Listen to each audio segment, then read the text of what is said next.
love that dirty water. I love that dirty water TV. I love that dirty water. I love that dirty water TV. Dirty water TV, all over Boston you'll see. Dirty water TV, wherever you wanna be. Dirty water, Boston, you're my sea. I wanna do, wanna see, wanna touch, wanna breathe. Every inch of the city, I wanna feel history. Under stars, it's the scene. In the bars, cheer the teams.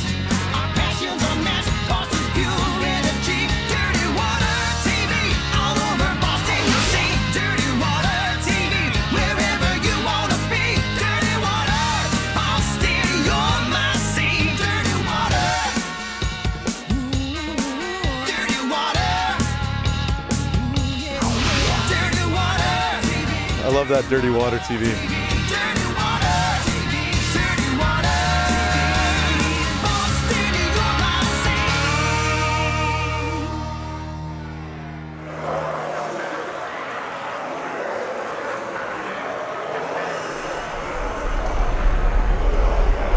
We're here in Salem, Massachusetts at Murphy's, located at 300 Derby Street. Though only open since May, the building has served the thirsty public for almost 40 years. At one time, it was also a newspaper press, but its most famous distinction is that this building is considered the most haunted in all of Salem. Hey everyone, welcome to Dirty Water TV. I'm Jennifer Manley. How you doing? I'm Christian Fourier, and we're in Salem, Mass, on our 4th stop of our college tour. Can't get a better college bar than Murphy's. We love it here. And fall, Massachusetts, gotta come to Salem. Salem and Salem State, which is a football powerhouse, as we all know. Yeah. You know, but other than that, we have some witches. We have Jason running around. We got, but I haven't seen any witches. I haven't seen anything crazy yet. Well, Salem can be a little spooky, but it's also a great place to go to bars. There's all these bars within walking distance of Murphy's, so it's a fun time up here. Yeah, fun time. You know what else is a fun time? I What? actually got to go to a movie premiere. Got to Look go to a at movie you. premiere. You're I know, important, huh? all over the place. The Boondock Saints 2, All Saints Day.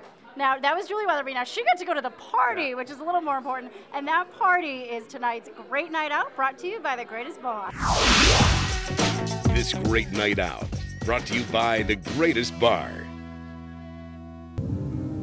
Peace, they say, is the enemy of memory. So it had been for my boys. For some time now, their past had felt like a dream. And then, suddenly, it was back. How does it feel? You finally had an audience and, got their reaction. After 10 years, people were waiting for the sequel. Deep breath. It's a huge load off. I was waiting 10 years for that, to specifically watch it, because I knew that that's where the rubber meets the road. Watching it with the fans and seeing their reactions. They reacted to virtually everything, and sometimes way harder than I thought. Some lines I thought were just throwaway little giggles that went over huge. I'm a happy man. My baby's got 10 fingers and 10 toes. Awesome, and the real fans of the movie are gonna absolutely eat it up. They're gonna love it, love what they see, and it's just nice to see them back out there again. It ain't over. So what do you think? I think Yakoveta killed a good man just to send us a message. Let's send him one right back. Now, after 10 years, was it hard to just, snap back into character?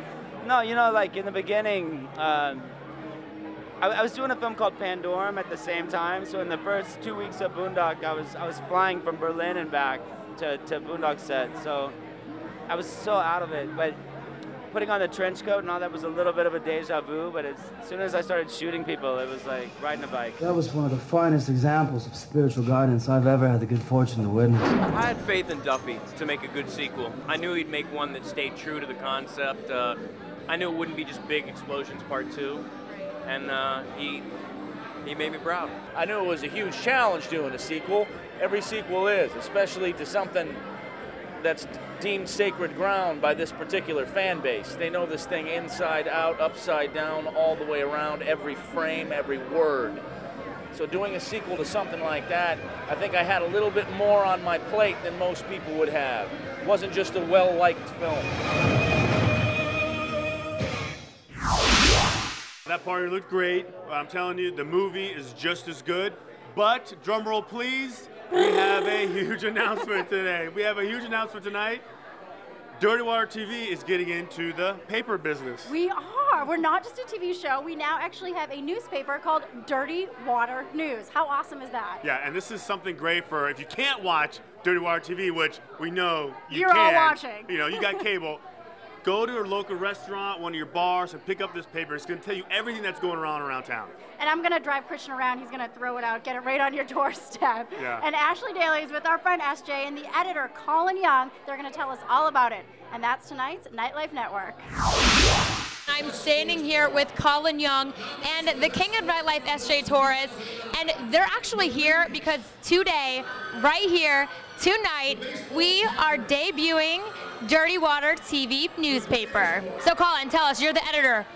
What can people find in this magazine? The whole point is to make sure that people find everything that they want to do in Boston, whether it be nightlife, obviously like the Nightlife Awards, which is a big focus of this first issue. But also where to go for dining, where to go shopping. We have sections on hot shopping. Anything that somebody might want to do in Boston is not just about the nightlife, although the nightlife is a big focus of this paper. So now, SJ, it's free. You can find it right in the row with all the rest of them. Yep. How did this idea come about? Well, I just felt like a lot of the other magazines kind of priced out the market. They're really expensive to get in. Colin and I are fraternity brothers way back in college, and we decided to get something that's priced better in this bad economy. And he's been doing it for 10 years in the Vineyard. And so together we're a good solid team. So I'm here to support him, and he's doing a great job. I mean, look at this thing.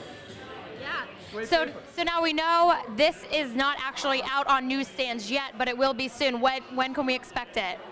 We're expecting it to be ready. The premiere issue will be ready on the 1st of December.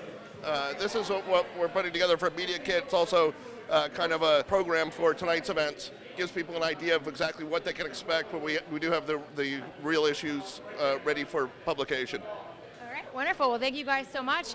So you've heard it here first. Not only is Dirty Water TV bringing you all the best of Boston nightlife on TV, on NESN, but we're now also coming to you straight from the newsstand. Up next on Dirty Water, we get love drunk. Boys like girls. And we love that dirty water. And we're going on another Miller Lite bar hop when Dirty Water TV returns. I'm Troy Duffy. I wrote and directed Boondock Saints, and I love that Dirty Water TV.